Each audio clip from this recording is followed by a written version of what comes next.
FOSIS Scotland. Thank you all very much for coming to the debate today. We're going to be talking about the issue of the independence referendum. FOSIS is a federation of student science societies, and we represent over 100,000 students across the UK and Ireland. We were founded over 50 years ago in 1963. Basically, just to go over some ground rules. Obviously, as we're going to be talking about independence, people are going to get very, very passionate. So I ask you all to be polite, to respect one another, to ask questions in a manner that you would like to be spoken to, and to appreciate that everyone will have strong views and be very passionate and may not agree with you. You all have pieces of paper set out. If you've got any questions, please write them down on that. Otherwise, raise your hand and hopefully the chair will ask you. And again, hopefully he will, inshallah, he'll come and ask you a question. If he doesn't, until you just to introduce the chair, we have HUMZA, if you would like to come up and give a few words. Okay, Bismillah ar-Rahman ar-Rahim, Alhamdulillah Rabbil Alameen, wassalatu wassalam ala rasulih al-kareem ala sahbihi ajma'een. Dear brothers, sisters, and guests, Assalamu alaikum. Greetings upon you all. First and foremost, I think it's very important to put the evening into perspective. I don't think this is really just about the independence debate. I believe it's about celebrating Muslims in politics. And with that in mind, I think it's important to remember Muhammad Sarwar, who, alhamdulillah, as you know, was the first Muslim parliamentarian and also went on to become the governor of Punjab. So, as his, fantastic work, alhamdulillah, is continuing in the family. So his son is here. And on top of that, another son, I believe the son of Bashir Ahmed, to be honest, Allah bless him, who's passed away since. And I remember he used to pester me many, many years ago, and all of us said, you need to get into politics, you need to get into the SNP. And alhamdulillah, he managed to catch HUMZA out, and that's why HUMZA is here. So I think it's important to remember the foundations of why we're here. It's very easy to get caught in the debate of independence and otherwise, but I think it's important to understand where we came from and not forget the great people that brought us here. Secondly, I had a phone call yesterday, and a guy said to me, how come you're chairing this debate? You don't know anything about politics. And he's right, because I don't. And a Scottish businessman, a Muslim chap, very prominent individual in the city, gave me some great advice once. He said, Naeem, I love the work you do. I want to give you two pieces of advice. Never get involved in politics or mosques. And I never have. The second thing I want to mention is that I have voted for the Green Party. I voted for the Lib Dems, Labour, SNP. I voted for the Pakistan People's Party in the days of Bhutto. I'm old enough to have done that. And I also supported Imran Khan in the last 2 years or so leading up to his election. So I've really done all of it. I'm not really trying to anybody. I have no political preference. I'm not really looking to become a member of parliament either. So I'm hoping that's a good thing, for the debate tonight.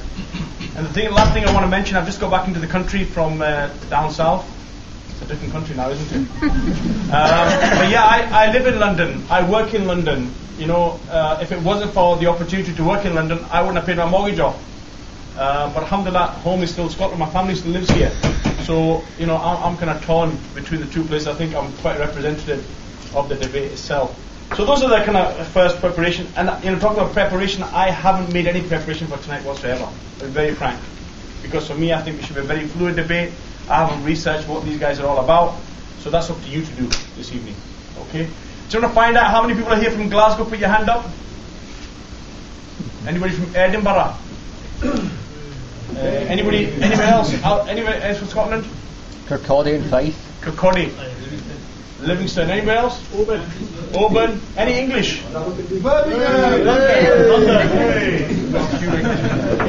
Okay. Alright, just let me remind you of the format of the evening. I think first and foremost I'm going to give a chance of our guest to say a few words. And just starting on my right hand side, of course HUMZA Yousaf, Member of Scottish Parliament representing the SNP and the Yes vote. And he's carrying with his fantastic encyclopedia, which I think ANAS is going to tell me about it in a different way in a minute. And are you representing the Tories tonight? Right? Okay, Shabana Naz, as you know, is the editor of ID magazine, local businesswoman as well, alhamdulillah, and she is on the low camp. Is that right? Indeed. Okay. Yvonne Ridley, alhamdulillah, you're actually living in Scotland now. I am. Yeah, somebody said, why have you brought somebody from England? She actually lives in Jedburgh. You're a farmer now, is that right? fellow journalist as well, and of course human rights activist, brought many things to our light. And finally, with all due respect, ANAS himself, Member of Parliament representing the No Vote. Okay, I'm going to give them a few minutes each to just put their case forward this evening, and after that we'll open the floor. I've got lots of questions here and topics, but we'll get going with a few that I've got going. And after that, you're welcome to put your hands up. Now, I think before we start and get these guys to say anything, we are going to have a mock vote to find out where you stand at the moment, so that by the end of the night, to see if any one of them convince you the other way around. So I believe you have a piece of paper in front of you, is that right? Well, people have voted, but if you haven't, you can just let me know. Has anybody not voted? There's quite a few people. Right, can I ask you to do that right now? Are we going to get the result before we start? Okay, so we're going to get it. So if you haven't voted, would you like to do that just now? Very quickly, please. And then I'll get our panelists and challengers to say a few words each. I don't know if they're going to go on the later. But we need to have it first, just now, you know, to get everybody to it. Afterwards, we'll have another vote at the end of the evening to see how you get on. Right, let's move forward. I'll start with the ladies first, and I think since Yvonne's travelled further than most of us have, Yvonne, you want to stand up or you want to sit from here? I'll stay here, but I'll stand up. All right, okay, as you wish. Right, Yvonne, as you know, is in the Yes camp, and she's someone who's moved to Scotland because of independence, I believe. Over to Yvonne. This is very true.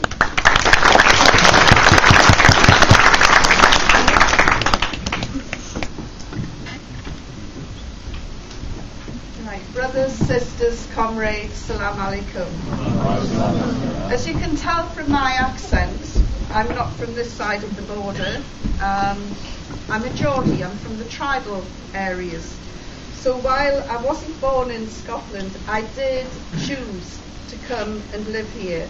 And despite the horizontal rain and the blustery winds, I have not regretted one single day. I spent the first half of my life in the north of England before moving to Wales and then on to London, where I was able to observe the workings of the British Parliament up close and personal. During that time, I began to realise there is no United Kingdom. There is no we're all in this together. And if there was a spirit of unity, it rapidly disappeared after the Second World War.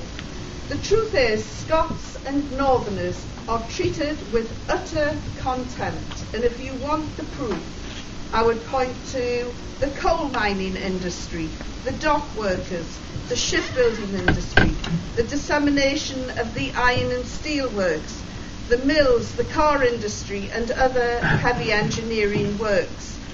I remember marching through the streets of London with thousands of steel workers from Concert who were trying to save their jobs. The Thatcher government said, make a profit 3 months running and we will lift the axe. Against all the odds and with great sacrifice, that is exactly what the steel workers in the north did, but the axe still fell. Why? Because Thatcher's government had not 1 ounce of compassion, pride or admiration for the skills of the working classes, especially in that community. And did it change when Tony Blair arrived? No, it didn't. To my eternal shame, I remember dancing in the streets in 1997 with the sound of Things Can Only Get Better when New Labour arrived. Iraq is one reason I tore up my Labour Party card, a card that I'd held since I was a teenager, and there I was stuck with nowhere else to go. And I talked about the Tories lying, but you know, it's not just the Tories. The thing is with politics in London, because that's where the politics are, they all lie, and it's not a new concept. Dennis Healey, former Labour Chancellor from 1974 to 1979, admitted only last year that the Labour government lied back then about the true value of Scottish oil because they didn't want the Scots getting above their station and getting big ideas about home rule or independence. And he, in his own words, said that this latest government is terrified stiff that the Scots will get uppity and think that they can actually vote for independence. So all this business about we're all in it together is absolute rubbish. I've watched for decades the politics, and you can see it now with your own eyes. You vote Tory, you get the Lib Dems. You vote Lib Dems, you get the Tories. And then you look at Labour and their Tory light. You know, let's just look at what's happening in Westminster. All of them with their snouts in the trough. Gordon Brown, we're hearing 200 grand a year, still claiming on expenses. 200 grand a year on expenses. It's absolutely outrageous. Do you really want the likes of that running your lives, your day-to-day decisions, your country? No. The best thing to do is this once-in-a-lifetime opportunity, this superb opportunity that is coming your way to vote yes. And don't listen to the nationalistic row. I'm from the other side of the border. It's a false flag when people say, oh, this is nationalism, it's going to cause rifts. The us and them culture was born years ago. And the us and them is the rich and the poor, the bankers and the working classes. And I know who I'm with, and I know who I'll vote for and what I'll vote for. And the vote has got to be yes. Thank you very much.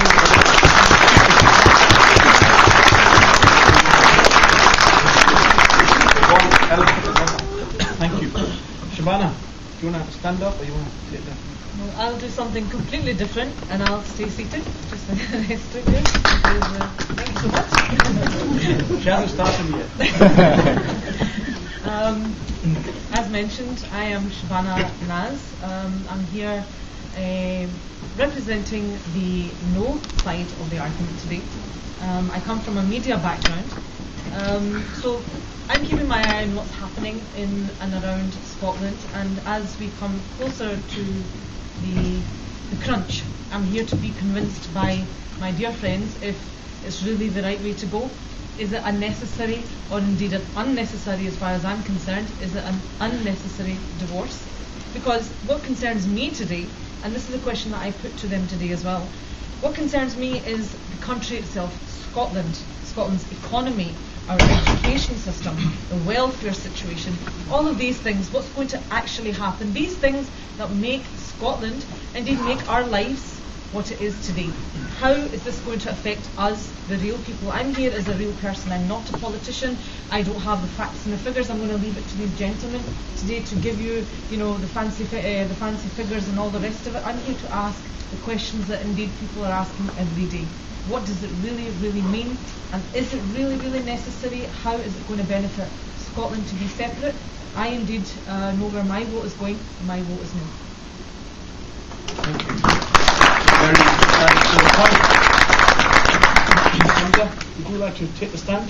Well, I will stand, inshallah, so I can see everybody. Bismillahirrahmanirrahim. Assalamu alaikum wa rahmatullahi wa barakatuh. What a great pleasure. First of all, a huge thanks to Anam, Emir Asif, the team at FOSIS. It was only 7 years ago I was on the other side as part of FOSIS, and now I'm an old, haggard, decrepit politician.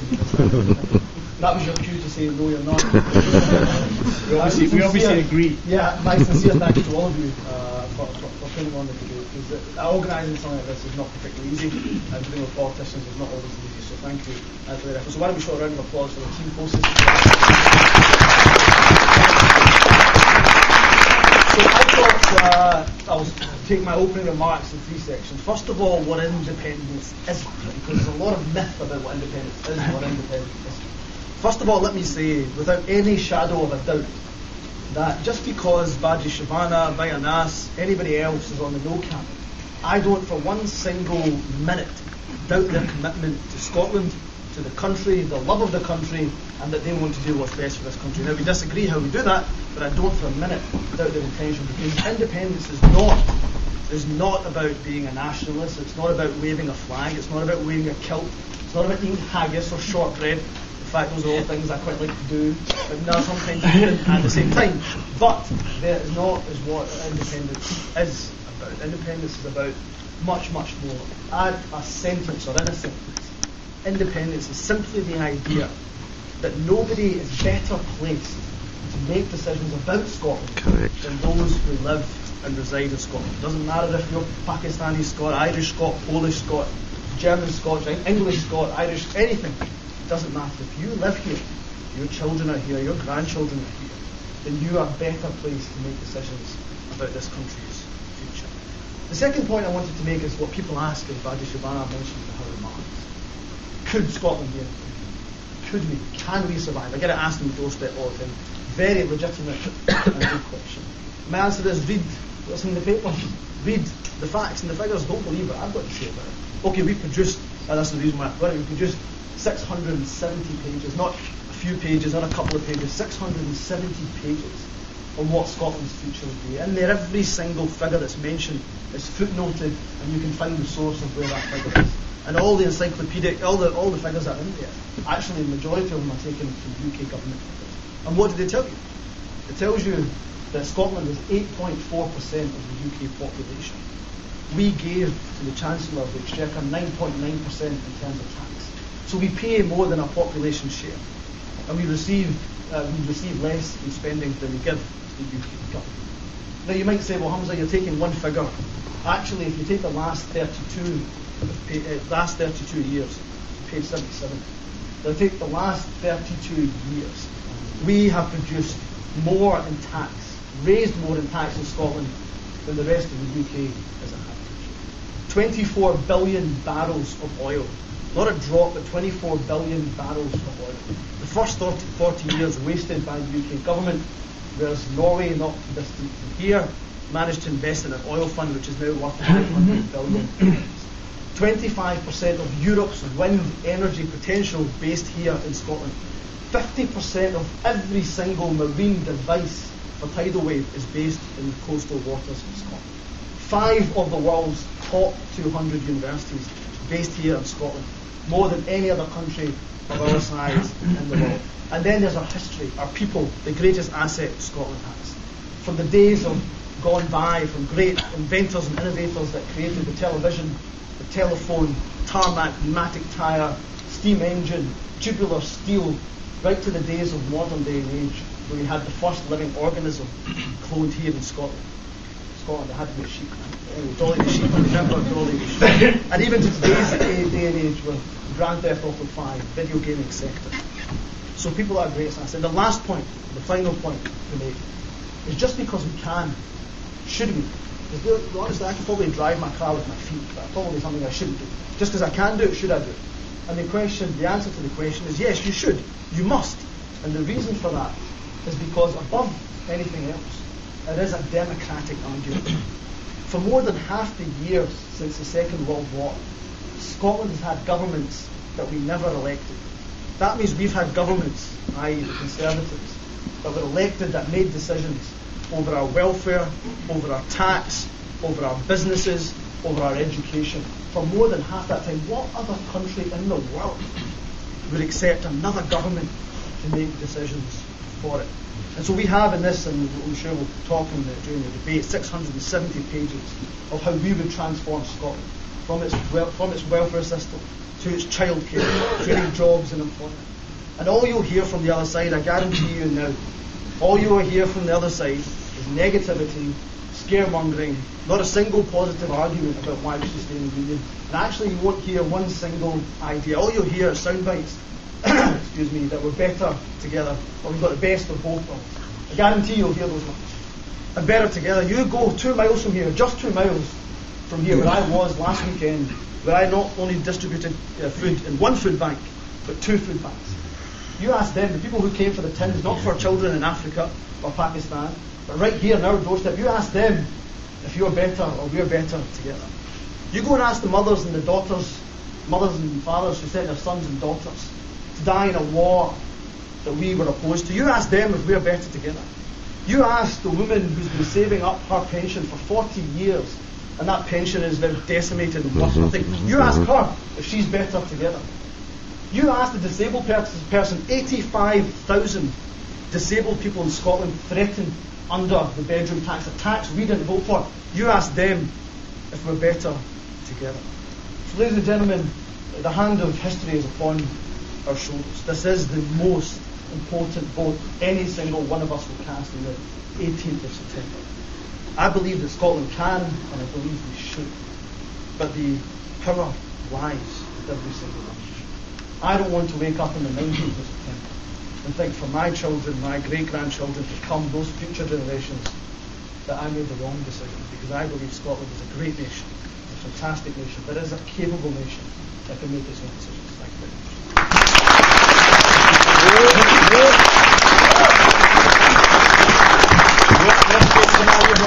I've got a spare room in London. Anas, over to yourself. Bismillah.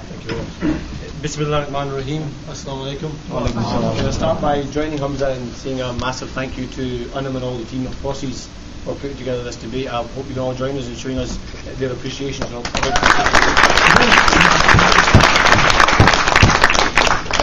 I'm going to start by disappointing HUMZA. He said I'm going to come and say all the old slogans. He said I'm going to come and scaremonger. He said I'm going to come and say lots of negative things.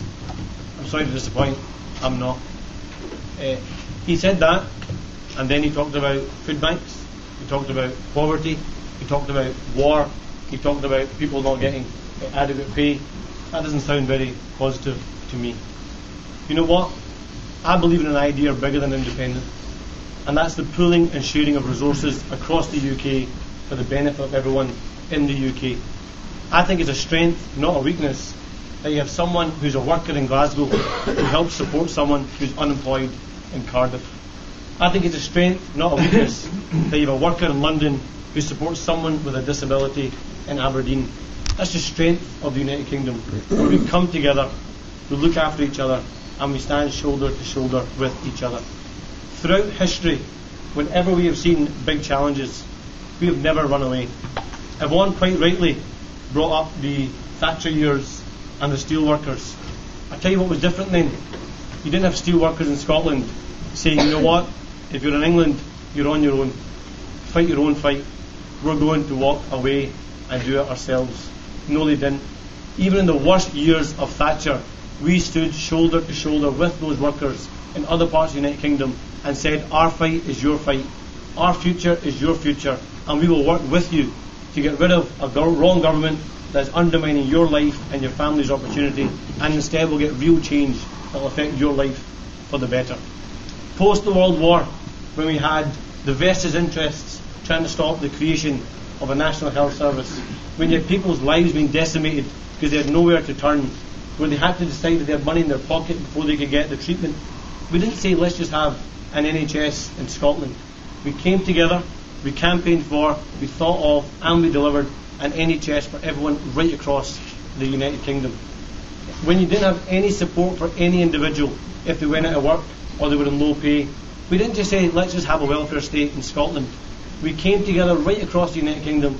We thought of, campaigned for, and delivered a welfare state right across the United Kingdom.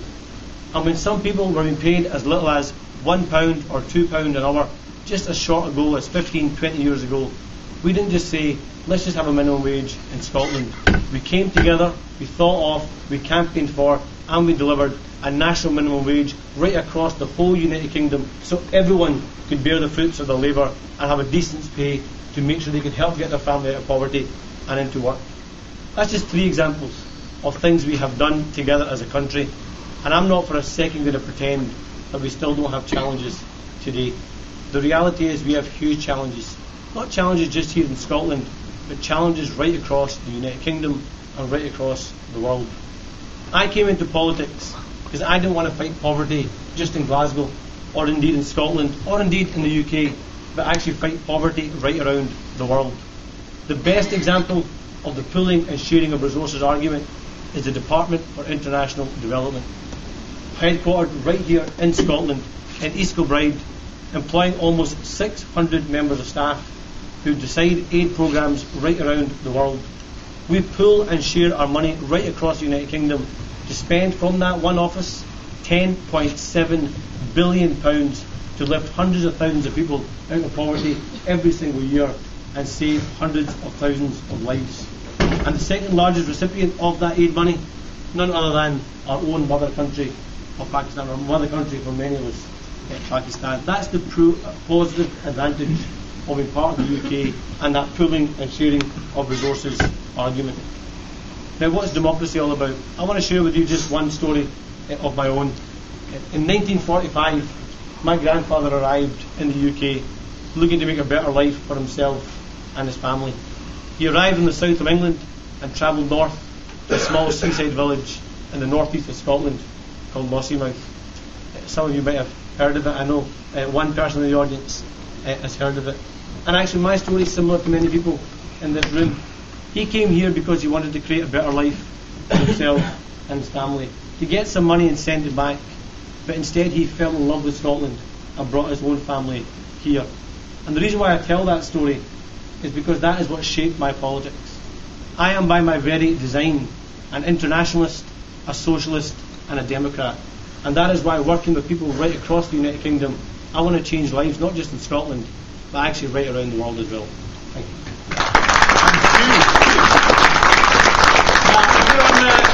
If you're on Twitter, the hashtag is FOSIS Indie Debate, should you want to send that out to the world. As you know, we took a vote before any of our speakers said a single word. I can tell you what the result was. The yes vote was 52%, the no vote was 41%, and the 7% undecided. So,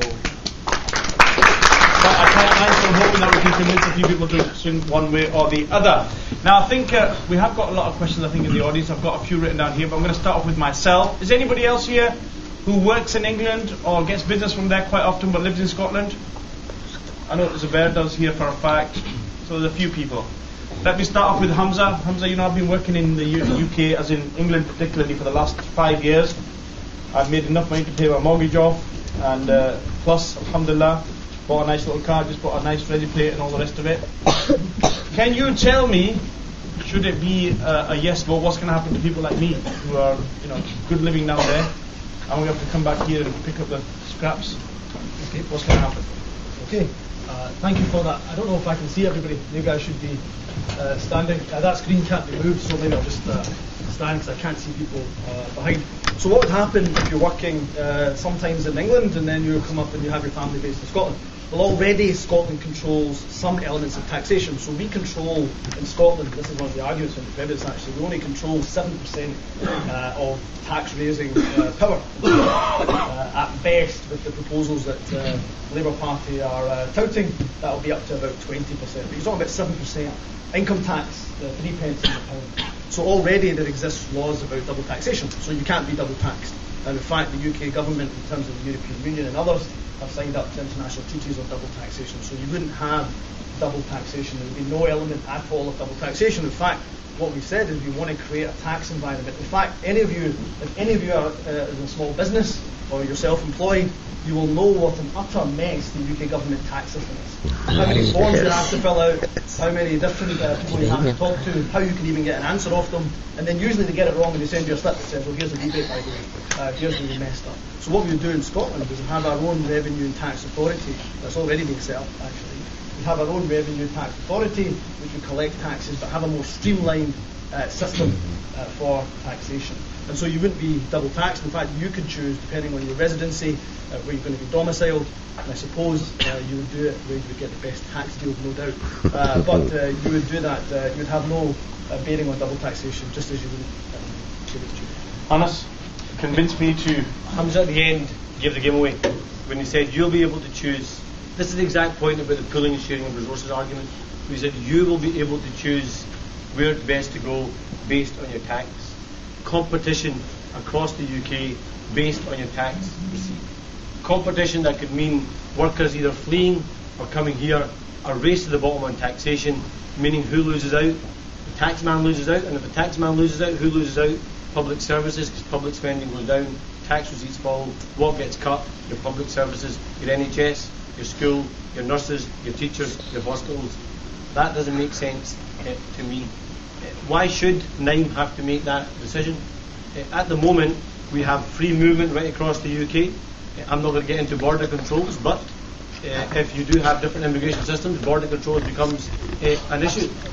You currently have one currency right across the UK. We all use what we know as pound sterling with our central bank, the Bank of England, and we have one financial services regulation and authority right across the UK. It has already been made clear that if Scotland chose to walk away from the United Kingdom, yes, we could use the thing that is physically the pound, but we wouldn't be able to do it as part of a formal currency union. What does that mean? When HUMZA spoke about the democratic deficit, if we were to share a currency with the rest of the UK, it means a foreign country, the rest of the UK, would set our interest rates, our spending limits, and our borrowing limits. Another country telling us what we could do without any voice for us in the room. Worse than that, we may have to create our own currency or join the euro. That doesn't make sense to me. It doesn't make sense for the vast majority of businesses. And I know HUMZA giggles at that point, but a poll just put out today said that 36% of businesses in Scotland would consider leaving the Scotland and going elsewhere in the UK if they couldn't share a currency. It might be funny to the nationalists. It's not funny to people that rely on those jobs. I mean, you've just bought a nice farmhouse. You've moved up from there. What we've just heard is Project Fear. That's what we've just heard. Correct. There are thousands of businesses in England who are panicking when they hear London politicians talking about we're not going to let them have the pound. Because if there is a currency exchange rate, who's it going to hurt? The English businesses. And the 30-odd% companies that he's talking about are big businesses. The Eton boys. Yes. The old Etonians who are dictating how you and I live. I'll tell you what Cameron and the Westminster MPs are like. They're like somebody with a knife and fork looking for somebody with a stake. Well, our stake in Scotland should be for the Scottish people and the people who we do trade with, which the majority are. I think the largest number are English businesses. English businesses would suffer if the pound went. Personally, I think that when the finger wagging starts and we're going to take away the English pound, you know what the London MPs forget about is that the Bank of England was started by a Scot. The Bank of England was nationalised by Labour in 1947. It belongs to all of us. How dare they come up from London and say to us, you can't have this, you can't have that. It's our bloody bank. It belongs to Scotland and Wales and Ireland. So, Project Fear, it doesn't work. It won't work over this side of the border. There's been too much fear-mongering and shaking of sticks at the Scots for, 700 years? It doesn't work anymore. It doesn't, and it's no use saying it's not true, because we all know that it is true. You just let it hang down south.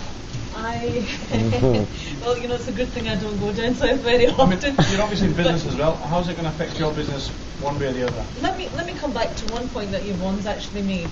She talks about projected fear. We're basing a decision of an entire country, of an entire system, a ready-made system. It's a system that's worked for us over hundreds and hundreds of years, based on this apparent projected fear.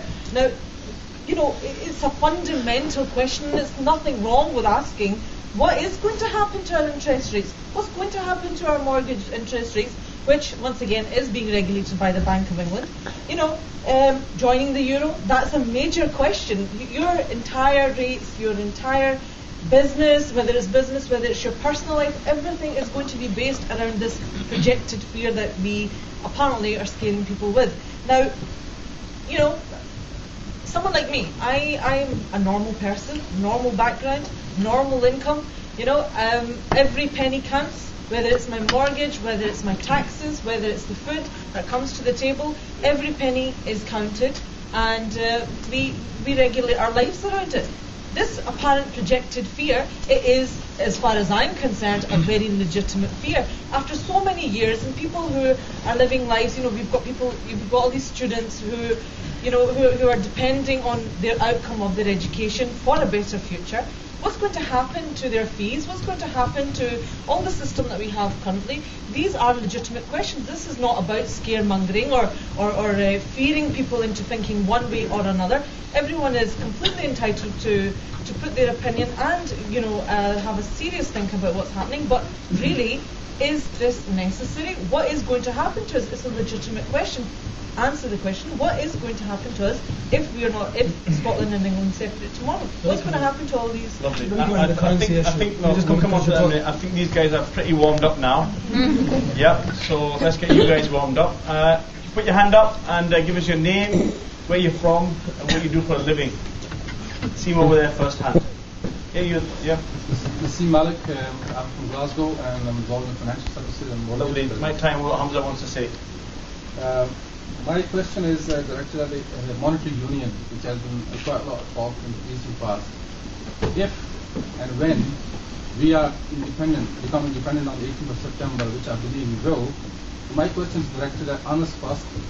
Could you give me 3 reasons why the UK government would not want a monetary union with Scotland?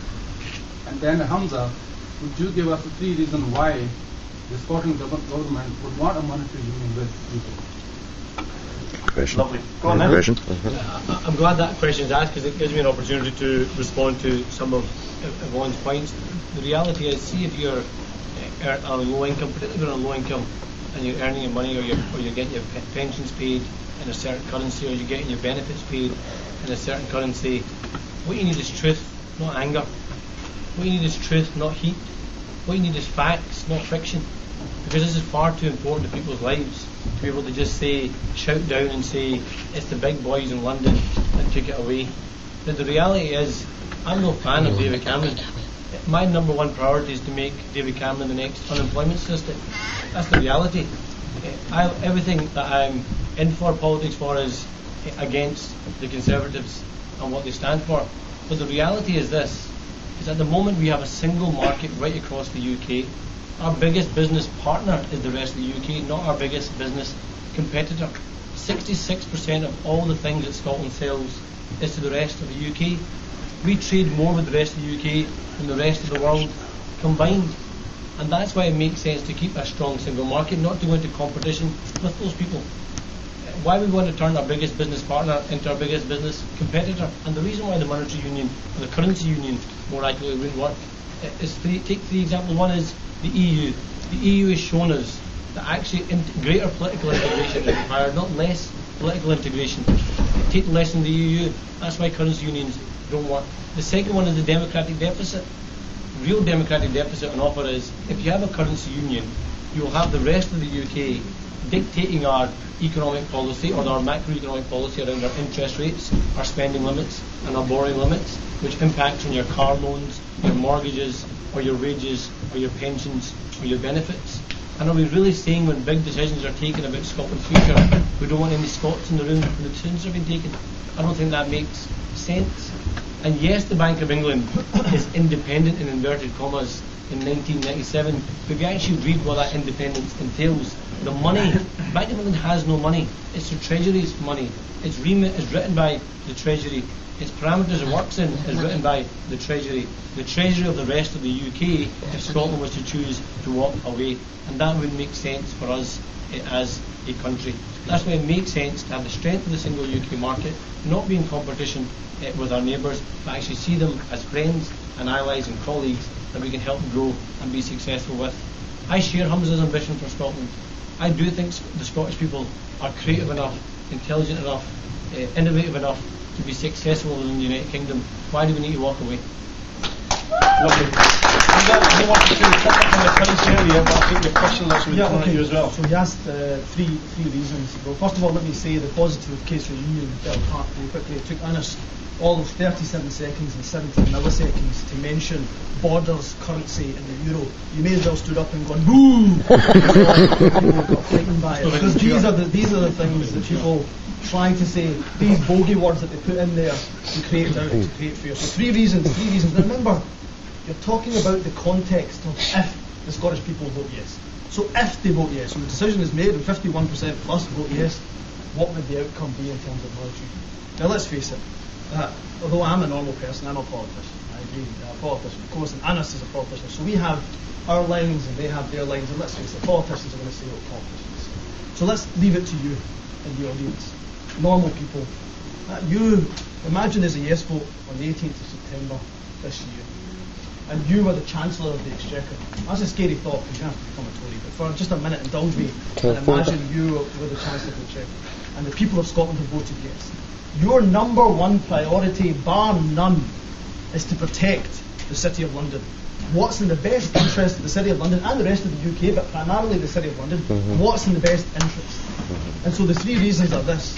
First of all, England's second largest trading partner, £60 billion, not million, billion, £60 billion of trade is done between England and Scotland.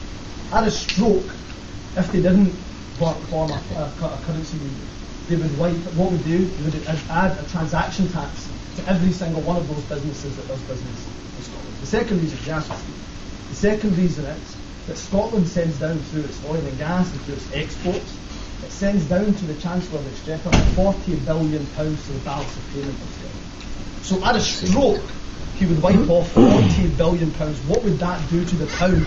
If at a stroke, midnight, £40 billion is wiped off the value of the currency. Unbelievable. Second reason. The third reason, excuse me, let me finish, I didn't interrupt you. The third reason that you asked for is, look, if the people of Scotland vote yes, if anybody's an accountant, my dad just saw him walking the road, my dad's been an accountant for 40 years, and he will tell you, as much as he told me, that when you do a negotiation, a balance sheet, you must take on the asset and the debt. You don't do one without the other. So Scotland is going to take a share of the debt, which we will do. The Scottish Government has said it here at page 73 of the book. You say we will take a share of the debt. Now if you're going to take a share of the debt, because it's only fair because we contributed towards that debt, then of course you get a division of the assets. The Bank of England, despite the name, is the bank of the entire UK, which we've contributed to. If you're going to say to us, we get to keep the pound and you don't get the pound just because you voted yes, then why would Scotland take a share of the debt? And that would mean the UK would have to take 1.25 trillion debt without the Scots, without the 5 million people here, without the oil and gas revenue, etc., etc. So your three reasons are those three reasons, but the one reason that encapsulates all of that is simple self-interest. And imagine you were the Chancellor. And the question to ANAS is this.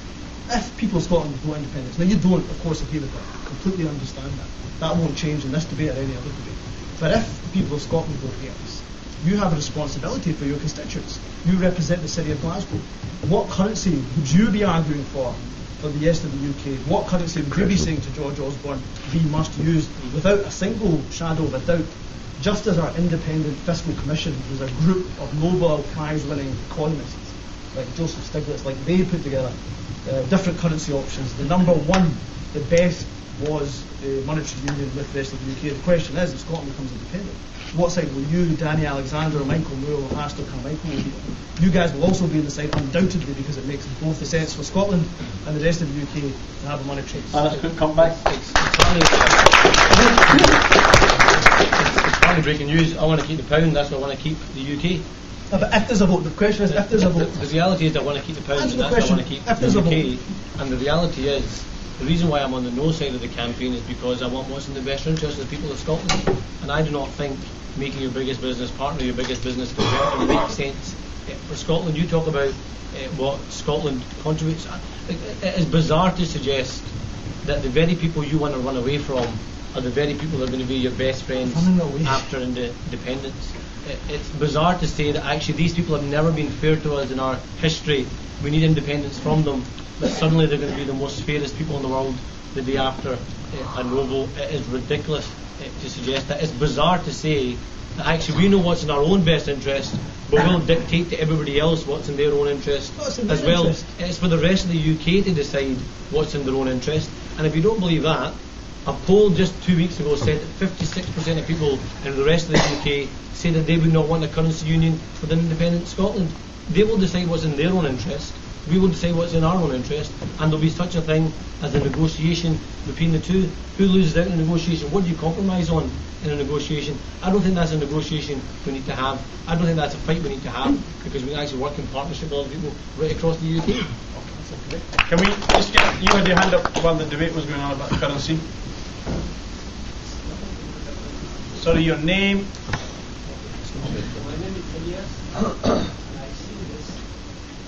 We are stronger when we work together. Yeah. And the second paragraph, last third line, it says that we have the benefit of being part of the country that has a unique voice in the world. Yeah. My question to ANAS summary is, the member of Labour Party. It's got a huge voice in the world. Second paragraph. Yeah, go on. You most probably know very well. One is relevant to war without real positions and nations. So right in the parliament, put over 1 million people. That's applicable. What can I say? The reality is why I chose to stand for election, why I chose to engage more with the Labour Party was because of the war in Iraq. The war in Iraq was an absolute mistake. It was a tragedy. The war in Iraq was wrong. It doesn't make independence right. The reality is that the Scottish Parliament voted in favour of the war in Iraq as well. Politicians make wrong decisions. And it's also true to say that actually it was a Scottish bloc in terms of votes. If you look at the result that we had, if we didn't have Scottish MPs of all political parties, we would have been at war with Syria right now. So at times we do come together. I don't try to downplay the war in Iraq, but actually we should not make the biggest decision we will take in our country's history something that will affect our children, our grandchildren and generations to come based on a protest vote. That's why it can't be about Iraq. It shouldn't be about, for example, Trident. I'm sure HUMZA mentioned that at some point today. I oppose nuclear weapons as well. But it's got to be about what's in the best interest of our children and our grandchildren. And I genuinely think working in partnership rather than walking away is the right answer. And the example I gave right at the start was the Department for International Development. A perfect example of where positive change, a positive voice can make a difference. At the moment, as part of the UK, we're in the G7, we're in the G8, we're in the G20, we're a member of NATO, we're on the board of the IMF, we're on the board of the World Bank, we've got a permanent seat at the United Nations Security Council. All those things go if we're not as part of the United Kingdom. Lovely. Let's just go over there and run. Yeah, just to that point. In the last 2 weeks, we've seen City Group, the leading global bank, Standard Life, Small Bank of Scotland, Lloyd, BP, Shell, Greco, to go on a bit. They've all said that Alex Salmon economic stars don't add up. Are they also part of Project Fear? Because it seems to me that the FOSIS can't answer any questions on finances. You always play the Project Fear card. And to ANAS, you got clarity from the guest side. Can you tell us today what new puzzle Scotland will get in a no-vote, please? Because it's okay asking clarity from the other side, but we don't know from you guys what additional puzzles we will be getting in a no-vote. But can you just please tell us once and for all what puzzle we get? Do you want to take that second? Yeah, I'll go for that first. We have been absolutely clear that there should be clarity from ourselves around what further powers come to the Scottish Parliament. That's why we set up the Devolution Commission. I sit on that commission as the deputy leader of the party. I'm the vice chair of that commission. I'm actually reporting in the next 15 days about what those powers would be in the event of a no vote. I can't give you that exclusive today, otherwise I'll be in trouble with the papers tomorrow. But as I say, we will set it out in the next 15 days in advance of our party's conference. The reality is that, look, I'm not pretending Scotland is perfect. It's not. Bad things are happening in Scotland right now under the watch of two governments. Two governments are failing Scotland, not just one. And that's where the real politics, what we need to talk about. I'll tell you what I want to change in Scotland. I want to change our economic model so that everyone benefits from the wealth of the nation, not just those at the top. I want to make sure we change our social model so that everyone has access to a quality public service, not managers of a system like we've got right now.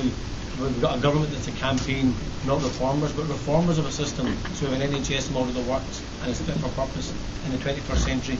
I think it's completely unacceptable. We're in a university right now.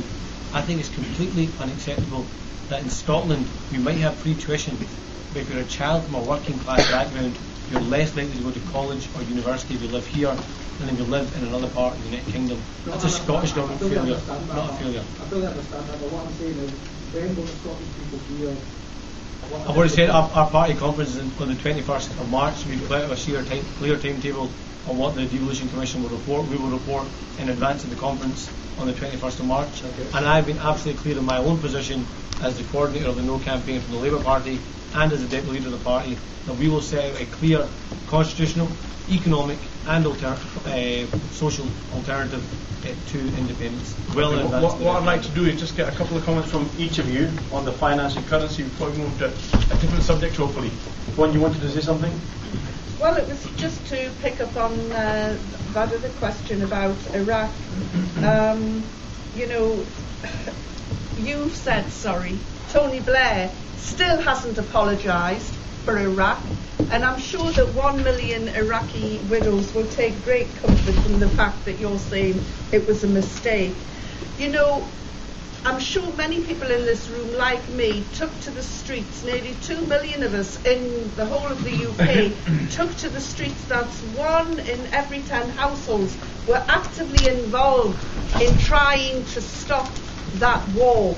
We were all in it together then, and one man took us into that war. That must never ever happen again. And if that's the only reason you ever vote yes, my God, it's got to be worth it.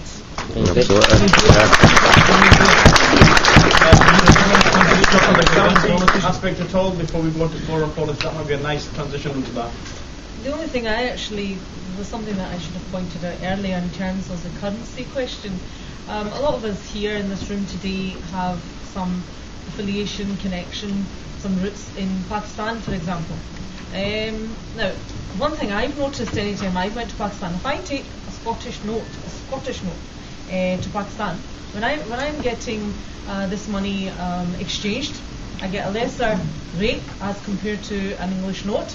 Now, I know this can be looked at in 2 different ways, but indeed at this stage, right here and right now, the Scottish note is worth less. Separating. Can we just ask if anybody else can that is not good though. So that our money's not worth as much as English money. No, I mean the question is, right, this is what it's like. That's terrible. It's not clearly a statement, right? This is a clear statement, and I'm sure a lot of these people will maybe ask the same question. But if this is the way the currency, the value of the Scottish pound is today, what's going to happen when there has to be, for whatever the outcome is tomorrow, if we do end up having to form a new currency for Scotland, what's going to happen to us then? For people who do, we have so many family members, relatives back home who still rely on financial help coming from what is going to happen? Yeah, let me come in, because I obviously touched upon the currency issue. So he had it exclusive here from Better Together. Vote no and you get more rupees.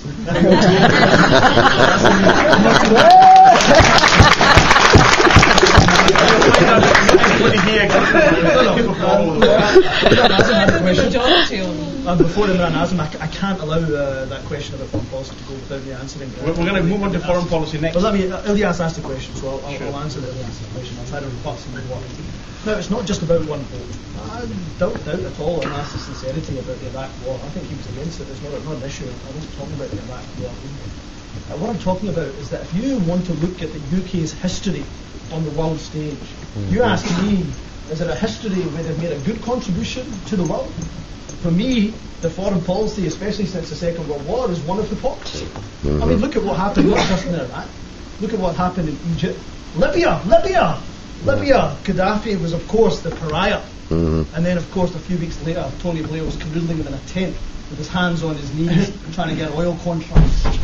Look at what happened in Pakistan. You talk about Pakistan, the second largest donor that different provides aid to, yet silence when it comes to the drones that are killing many innocent civilians in the northwest frontier.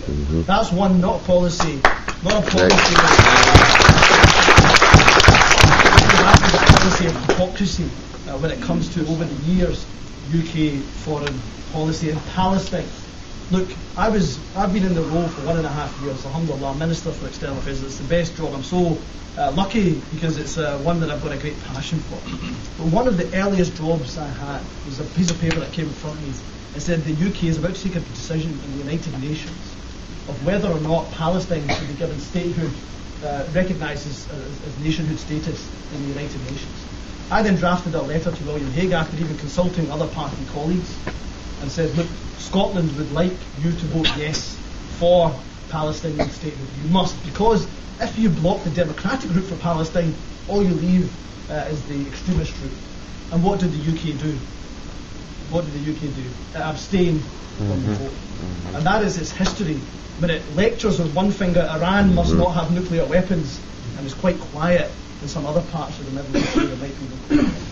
So its foreign policy is not one that you can be proud of, it's one of hypocrisy and duplicity. And let me say this about international development. Yes, I'm proud of the good work that DFID does. I'm equally as proud of the good work the Scottish Government does overseas.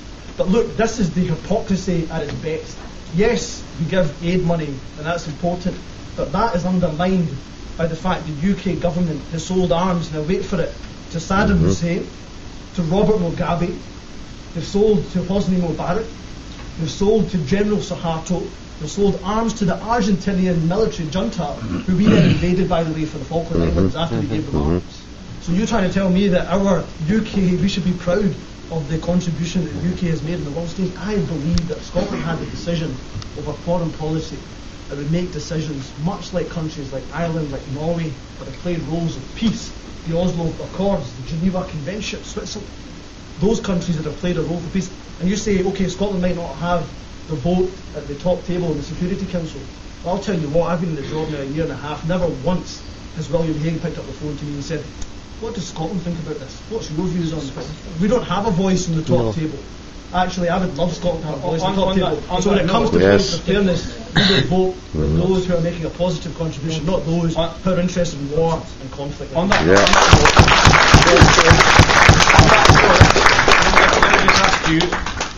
is there a possibility that after the 18th of September that we might end up seeing Scotland sitting at the sidelines and, as ANAS has argued, working together, that at least they're still in a position to give some kind of, is there a possibility they might just be bystanders? Well, first thing to say is 18th September is the vote. Independence is not till 18 months after. So you have 18 months by which to, of course, do these negotiations, etc., etc.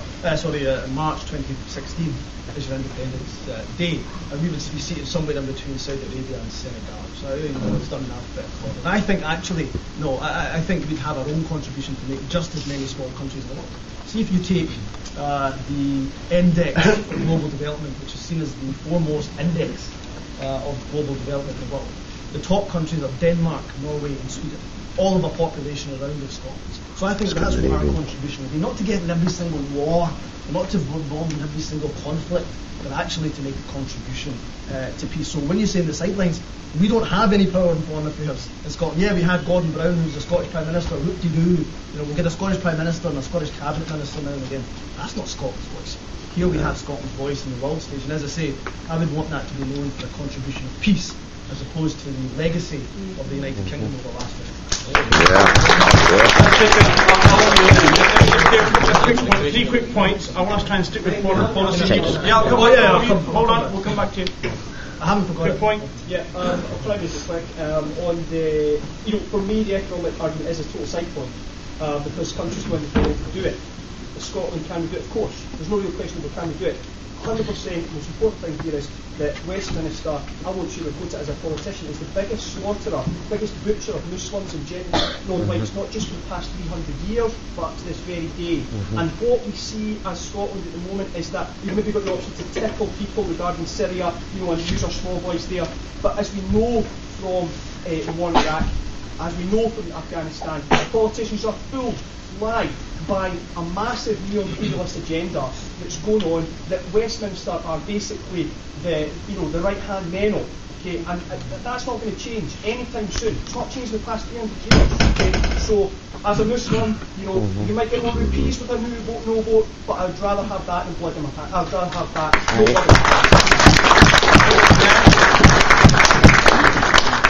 I just want to bring the debate more close to students.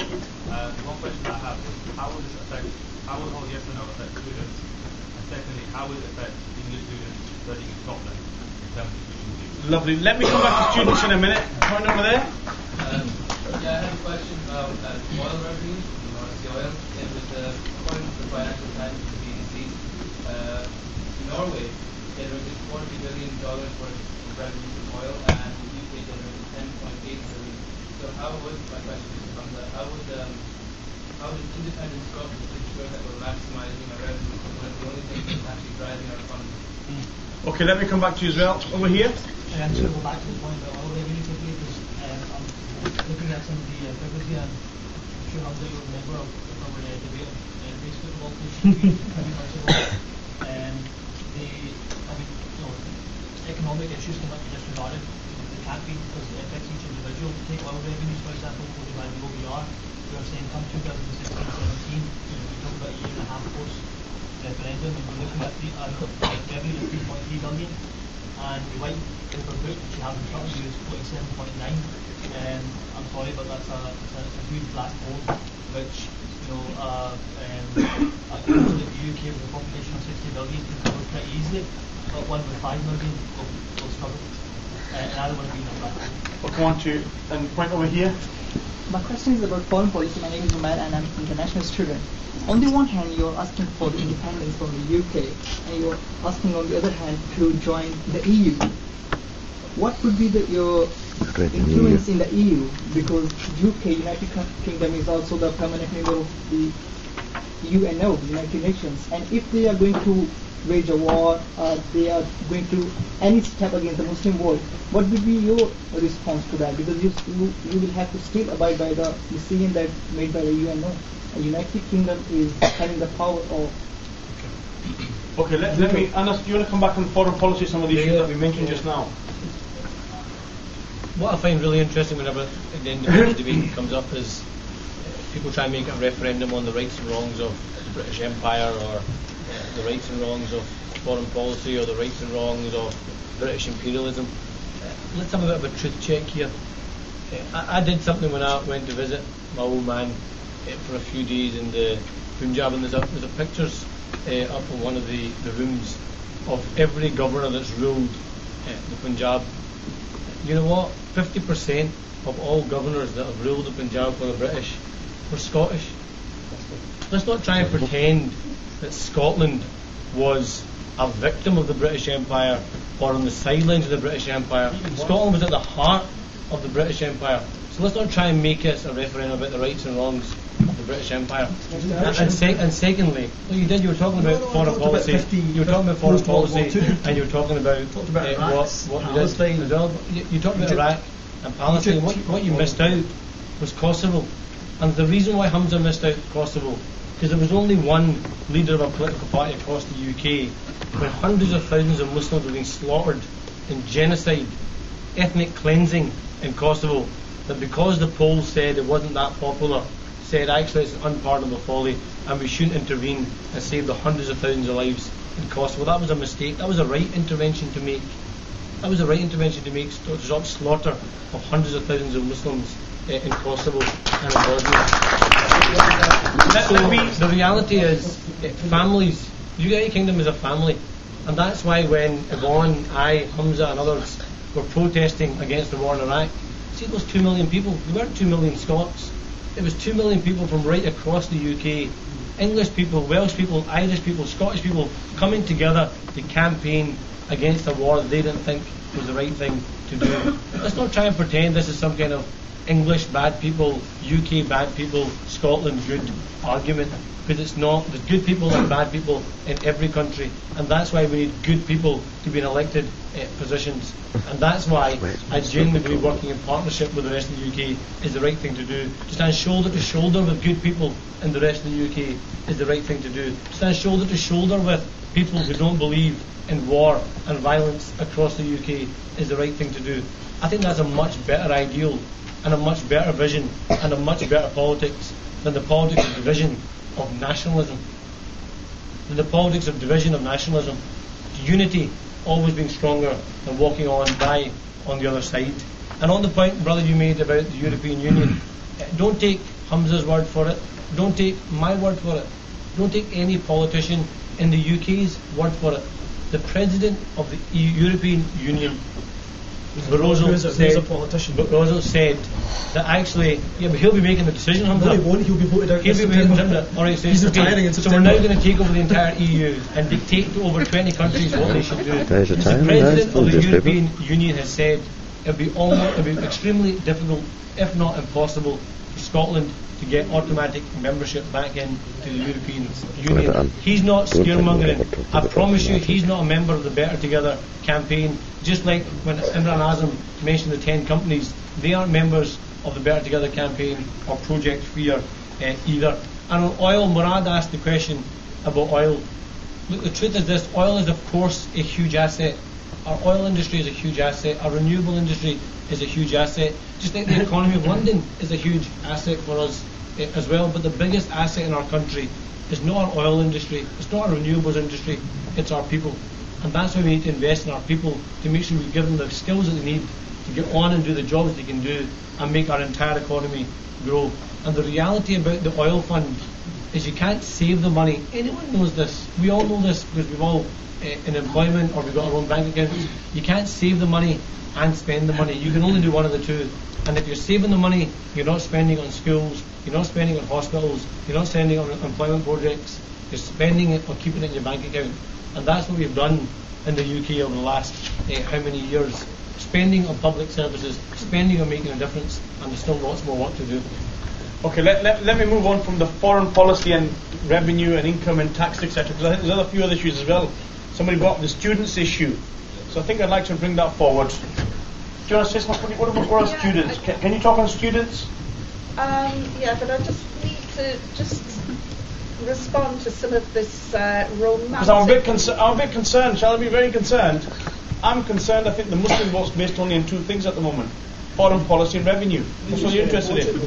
But it's very because there's a lot of other issues, so I'm a little bit concerned that we're not thinking about other issues. Can we just talk for a moment on here and now? I mean, ANAS has a very romantic image of the past. We heard about his father coming over, his grandfather coming over in 1945. When we talk the here and now, he wouldn't get past immigration here and now. This is the nasty country as we're known by in Europe. And you talked about Kosovo and the intervention. If you read Bill Clinton's autobiography, he tells you exactly why the West intervened when it did. Because the Muslims were getting the upper hand, and Clinton, in his own words, said there was no way that they were going to have a Muslim state in the heart of Europe. So that's why there was an intervention. So let's not get into this romantic nonsense. Let's talk here and now. In the same week that Barroso said it would be nigh on impossible for Scotland to get into the EU, he was running across to Kiev and promising the Ukrainians, come to us, we'll get you into Europe, and feeding them a false pipe dream while telling the Scots, no, it's impossible for you. Why do we have to listen to this crap? And if the Europeans don't want us, so what? You know, Norway's doing well. That's right. If we can't have a European passport, great! I've travelled right across the world, and I'll tell you something now. When I pull out my passport, and it's from Britain, It's one of the most hated That's right. passports in the world. Correct. If I pulled out a bonny blue passport with a big bloody thistle on the front, I would be feted wherever I went, because people love the Scottish nation. It has so much goodwill internationally. It's a fantastic country. It's a great sail. People love it. And I don't know, maybe it's against what HUMZA believes, but I don't see why we need an EU passport. Anyway, get a Scottish passport. Yay. What would be wrong with that? Right, I want to move on to the discussion of students. Yeah, can I? Because it's important, since it's a student's body that put this together. You have a question. I know you mentioned something earlier on. Yeah, the question I had was, how would the internet affect students? And secondly, English students studying in Scotland, and probably would affect efficiency. If we went independent, we still have to study efficiency, and how would that affect? HUMZA, we are enjoying. Can I just add to that question before HUMZA answers? I have one more question. If you go independent, would there be efficiency involved in Scotland? No. What do you want to say? Well, there's just something actually that I want to add to that for HUMZA to answer. I mean, as we've seen in the... You're meant to be answering the questions. I can only be equipped to answer certain questions. Don't give... Panelists can ask you another question as well. I mean, to provide university fees, we've all, I think, read recently that, you know, the college funds have had to be raided recently.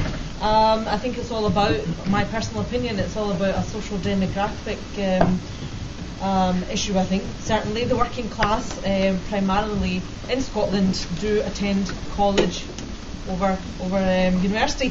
So I think the way things are going, if for universities to be funded on their own, which is ultimately what's going to happen if Scotland separates from England, then, you know, are we not alienating a very large group within Scotland itself? And apart from that, right now, I mean, I strongly believe, I actually am a graduate of this university not so long ago as well, and I know and I can say very confidently that right now we have fantastic universities. This was mentioned before as well.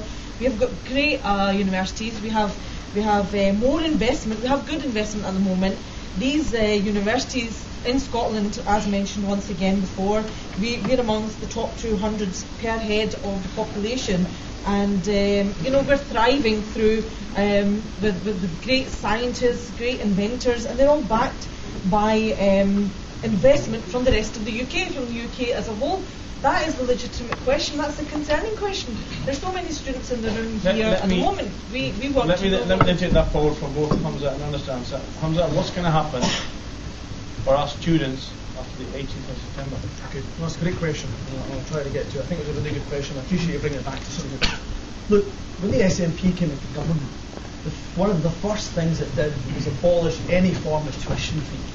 Because education in Scotland, for Scots, those who are living here, actually it doesn't matter if you're Scot or... no, it doesn't matter actually. If you're living here in Scotland, education, if you're a resident of Scotland, education will be free. Now that's not just something the SNP, which I'm proudly brought in. Actually, it's a historic principle for Scotland. Scotland was the first country in Europe to introduce free university education.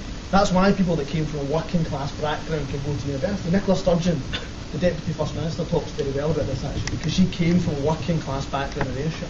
And there's no doubt at all that if she had the £9,000 a year restriction that the rest of the students had in the rest of the UK, then actually there's no way that she could go to university.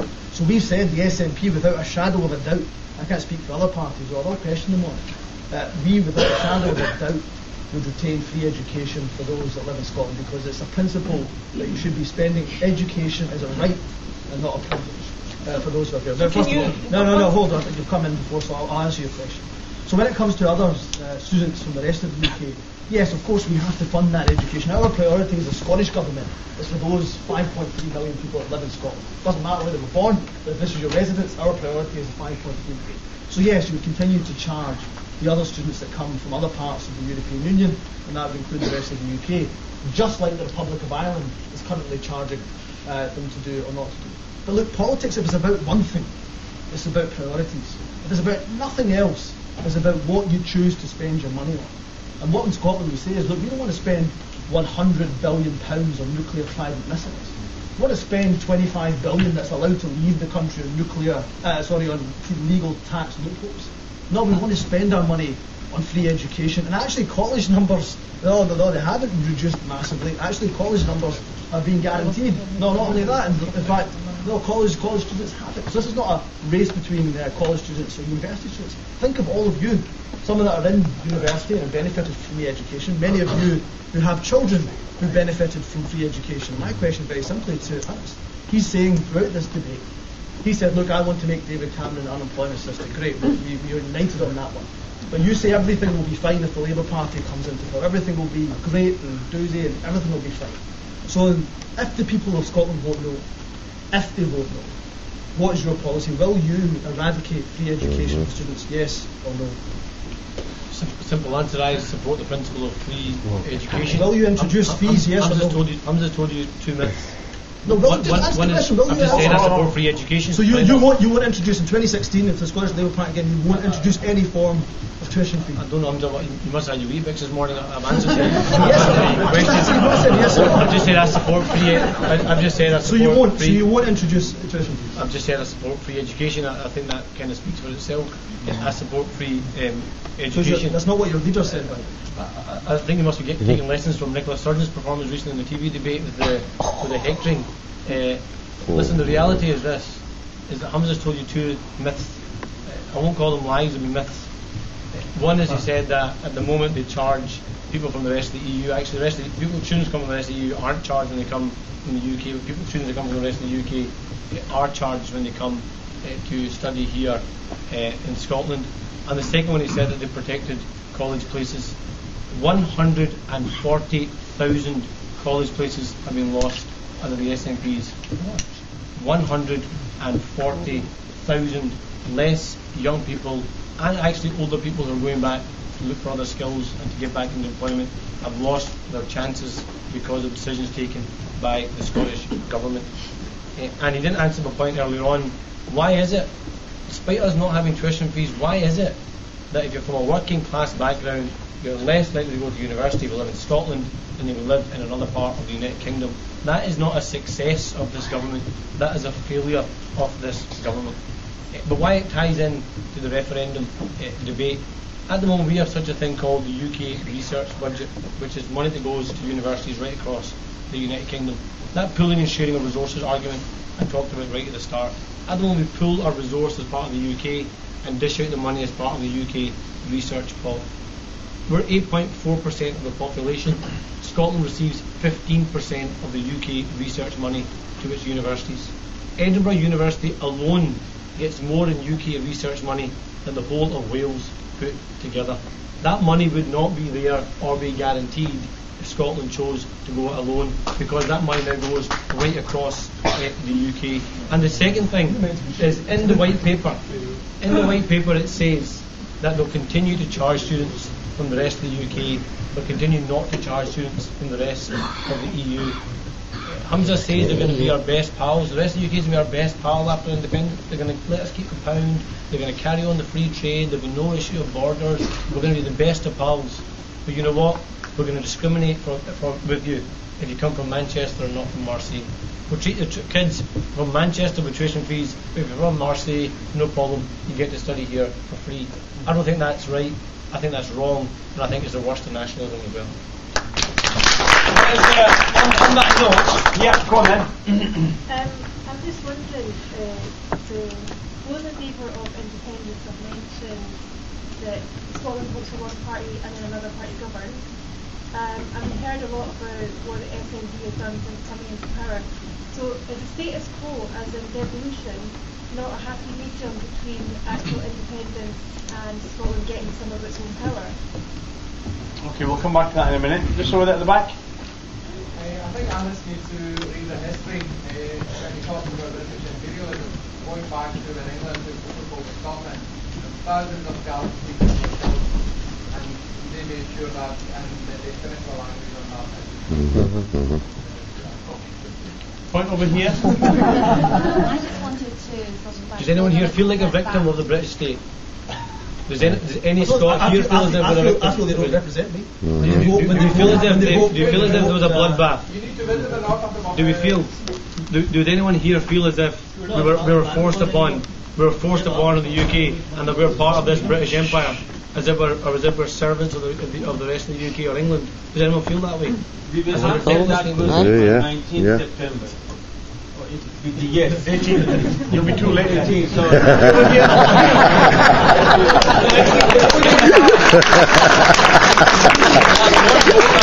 Turn up the next day.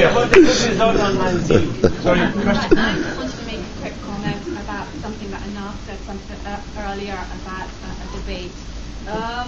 How do you feel when the leader of his own party stands up on national TV and talks down the people of their own country, saying that they're genetically indisposed to make the biggest decision of their life? Okay, I'm going to pick that up in a minute. Anybody else got any other points on what we've discussed so far? Just to say, look, turn around and say, look, Scottish people were also involved in British imperialism. They were also governing the Punjab. They were also doing really bad things. The Scots were involved as well. Well, that's just yet another argument to get out of this ugly system that's entrenched for hundreds of years. Okay, over there.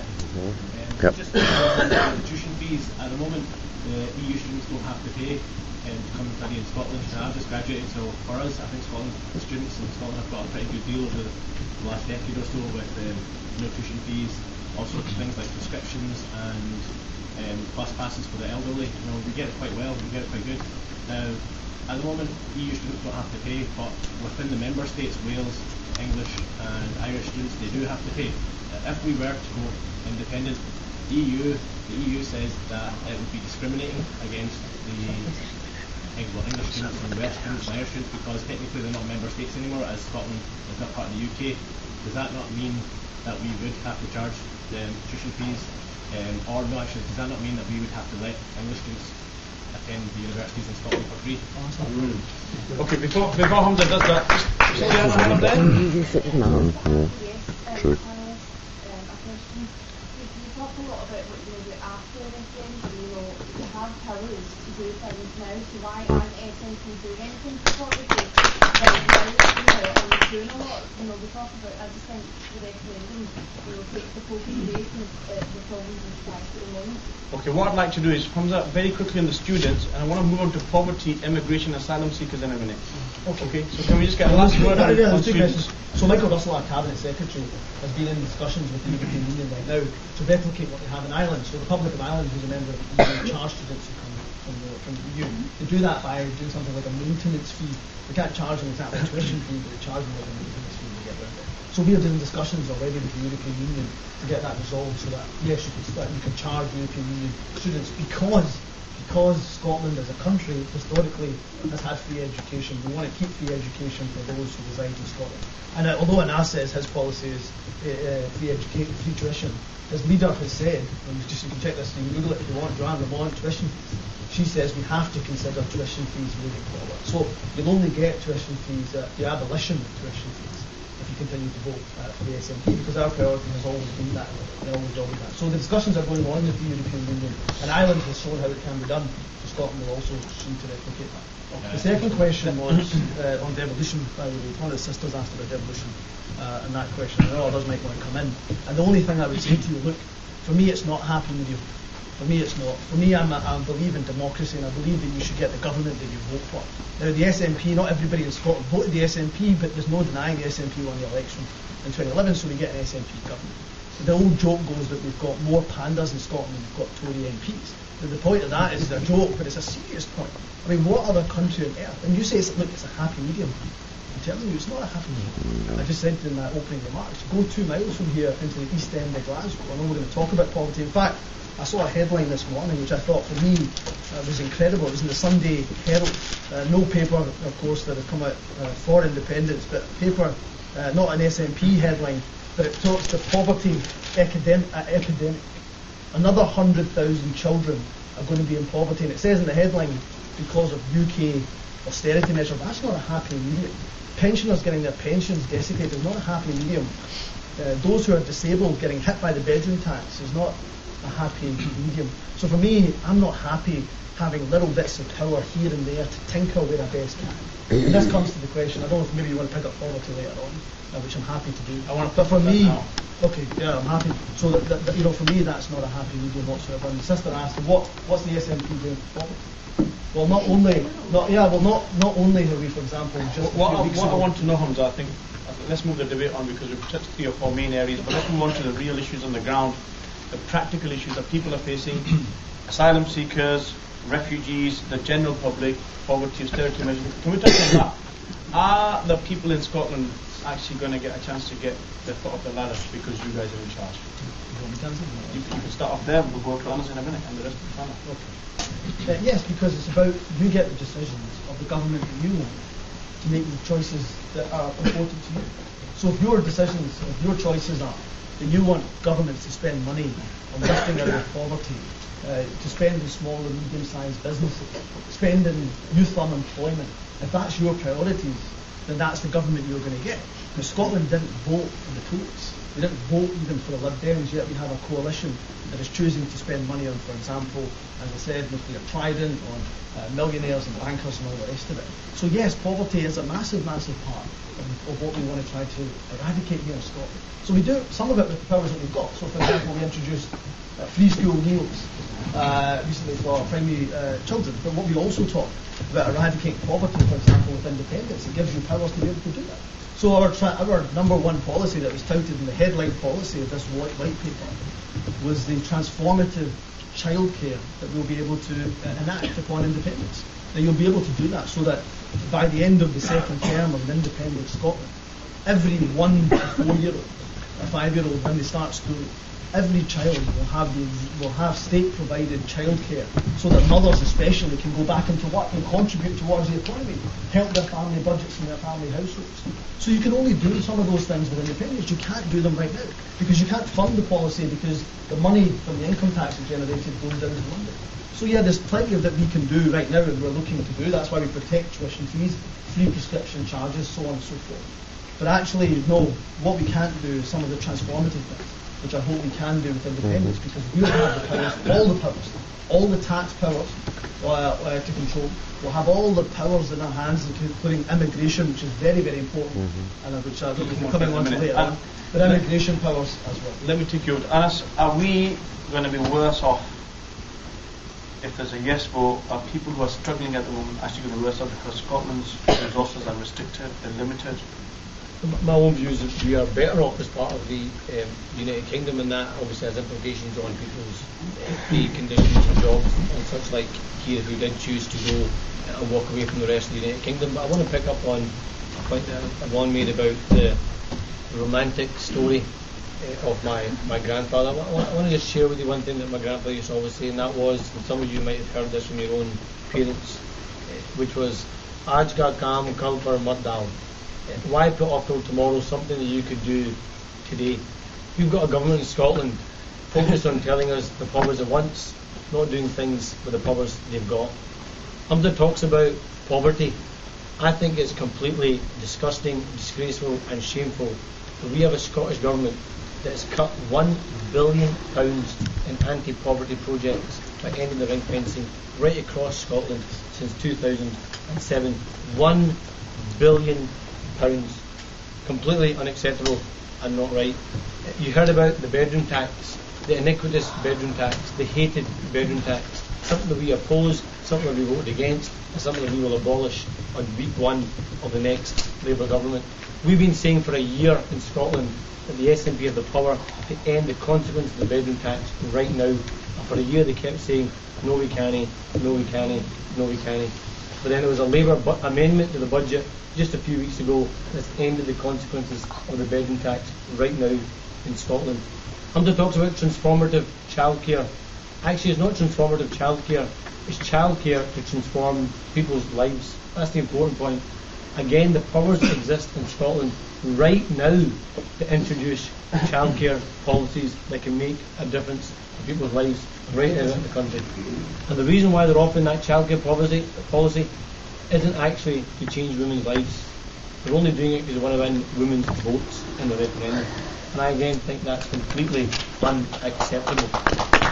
The reality is that we have And I'm going to use the line, the best of both worlds in Scotland, with a strong Scottish Parliament that does take the day-to-day decisions on the things that affect us right here in Scotland, and at the same time as part of the security and safety of being part of the United Kingdom. There's big things that we could do right now in Scotland to transform people's lives, through our education system, through our NHS system, through our justice system, through local government, through local communities, through our diversity budget. All the big things that we could do in Scotland right now, but instead we don't have a government, we've got a campaign. And I don't think that's doing the right thing by the office. And that's why I think we need a government in Scotland and indeed across the UK with the right priorities to actually change people's lives, to transform people's lives, and actually create the kind of Scotland we can all be proud to live in and to bring our children up in. Yvonne, is that the case? Are we in the middle of a campaign rather than looking at ANAS, you're wasting yourself here. You should be opening at the Edinburgh Fringe. You should join me, Yvonne. Bedroom tax. The SNP-led councils, and I'm not a member of the SNP, by the way, but the SNP councils were the first ones to say, we will not evict anybody who fails to pay their bedroom tax. So actually the SNP, this side of the border, was leading the way on bedroom tax. Nobody's mentioned ATOS yet, but let's not forget ATOS was a new Labour project. It was the brain, Tony Blair was the architect of that one. Labour started ATOS and then the Tories. As I say, there's very little difference between New Labour and the Tories. Now then, as for being female friendly, what percentage of women MPs are in the London Parliament? Look at the Labour Party's record. I'll tell you, 35% of Labour MPs are women. 50% of Labour MSPs are women. What's everybody else's record? We're the ones that guarantee for every candidate that stands in the next Scottish Parliament elections, 50% will be women. We've guaranteed that our chamber of Scottish Parliament, 50% will be women. The point you're making, Yvonne?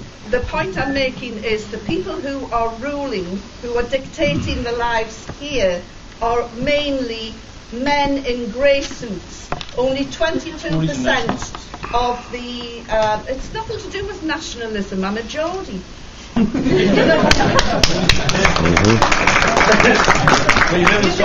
just have, because I chose to live here, and I'll tell you why I chose to live here, because you've got a chance to do something absolutely bloody amazing here.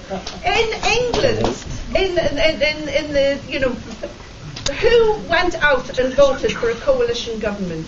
Who voted for a coalition government? Not one person in the whole of the UK in it together got the government they wanted.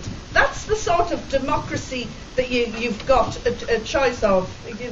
There is no choice. It's the frying pan or the fire.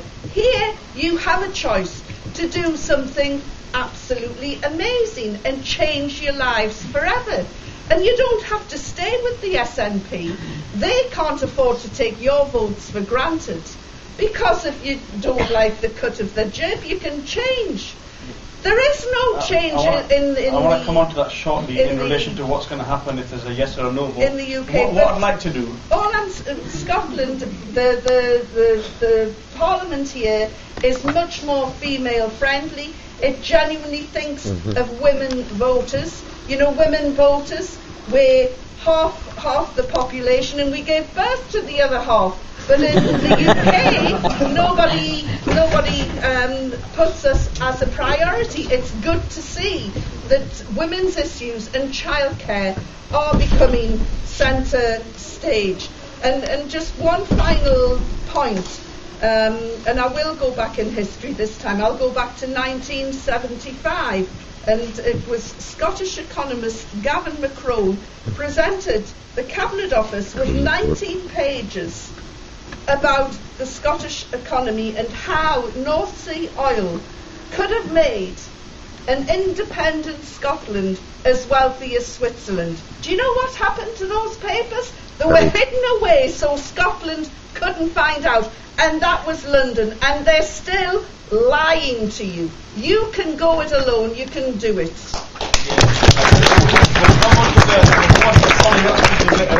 Now, obviously, I'm conscious of time, and I want to try and get as many topics. So we've done foreign policy, we've done economy, we've done some students, we've done some poverty.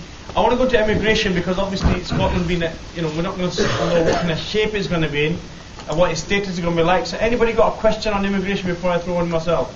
Immigration. Go on then. Hi there, my name is Abdullah. I'm currently the president of Glasgow University Muslim Society. I'm a foreign national, and I appreciate me not being able to vote, but I do have family members that vote. And my question to you is, will there be any immigration reform if independence is approved? Immigration reform. Thank you. That's exactly what I want. Immigration? Yeah. Go on then. At the moment, obviously, we've got free passage up and down the UK. The question is, if Scotland was to go independent, talk about border controls that came up earlier on. If Scotland was to go independent, I'm assuming there would be a difference in immigration policy between the SNP government and also the government that's in Westminster, whoever that might be. If we were independent, yet there's no border controls, that would allow free passage for people coming in from wherever it was across the world. If they're coming to Scotland and there's no border controls, we may not be able to just travel down into England anytime, and likewise people going to England be able to travel up to Scotland at any point. If there were border controls placed to try and combat that, then how would that affect the residents of Scotland and the residents of England? Anas, am I going to get to work every day? After the 8th of September. The important point is, I didn't get your name, brother, sorry. HUMZA. It's a good name. HUMZA. I'm delighted there's at least one sensible HUMZA in the street.